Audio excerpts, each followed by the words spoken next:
Appreciate the interest and the support. And Diana, thank you, and Ted, wherever he is, her significant loved one. So I've known them for a long time. I've met them as patients, but as friends. And so I appreciate everyone's interest today because, of course, this is pertinent to everyone because now cancer is a pandemic. So you can read about who I am and what I do, but why do I do what I do? I was born in the 50s, and I'm number 3 of 6 children. And there was girl, boy, girl, boy, girl, boy, as my mother would always say. And my mother began to bleed when she was pregnant with me. She went to the doctor, and at that time, there was a wonder drug called DES. And DES was given to women to prevent miscarriage. And for you that don't know what DES is a very potent synthetic estrogen. So fast forward 16 years later, I grew up in Houston, Texas, and my parents received a letter that DES caused cancer, hormone problems, anatomical problems, and many other issues in male and female offspring, and that I needed to go to a cancer institution. Well, in Houston, Texas, it's MD Anderson. So at 16, I started my journey of the discovery and uncovering my health. So I did not pick this journey picked me. And of course, along the way, I've had all kinds of interesting occurrences that have taught me what I want you to know today.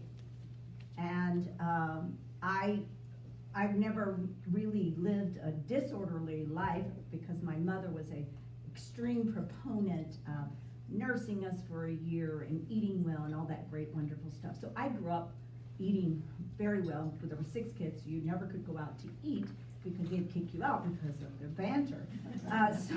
So my mother she was an amazing cook, but she cooked everything not out of a can, everything natural, and everything was made by scratch. So I mean, sauerkraut was big. Well, we ate sauerkraut. We ate liver pate. We had things that are kind of shishi now. So anyway, I'm not going to talk about all the different things that have happened. Rita did a little story with me in the paper, but I know what I know because not only because I went to medical school and training, but I lived in a living laboratory between myself and my over 40,000 patients. And fortunately, I have been open to the universe for the invincible possibilities that can heal patients. And that's what we have to do. It's just we have to look at all the possibilities to help heal the patient because we have the divine force to heal ourselves. When you cut yourself, you divinely heal. Of course, sometimes we have to help it along the way with divine direction of all kinds of little things. But your body has this amazing capacity to heal. I want you to know what I know. I want you to spread this mission because without health, there is nothing. There is nothing. And I say that because you can't be a good sister, you can't be a good mother, you can't be a good CEO, you can't be a good friend, you can't practice good health if you don't have health. So health is the foundation for everything else. So with that said, we're going to focus today on cancer. And so so I created my office as a healing environment as opposed to an austere, severe, cold environment. And so because I want the patient, so I have very specific music that's designed for healing, always playing. I created where there's not like closed doors everywhere and there's obstructionist to healing. So I want everyone to feel comfortable that they can say and do anything and they can just sit around and their book or whatever they want to do. So we have come to a critical point in healthcare because now we have the second year where how long you have to live has decreased. So with the second year, so we are in the era of information that we know how to save ourselves. And so, but we've got to, we have to get this information out in the right way because unfortunately the information out there, it's all misdirected. So the top two killers today are heart disease and cancer, and they're about neck and neck. Now some studies will tell you that actually medications are the #1 cause of death.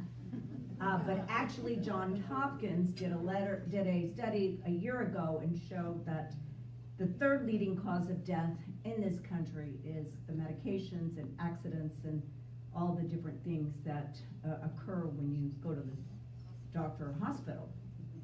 So, but if you look at other studies, you'll see that medications, etc., are the top leading cause of death.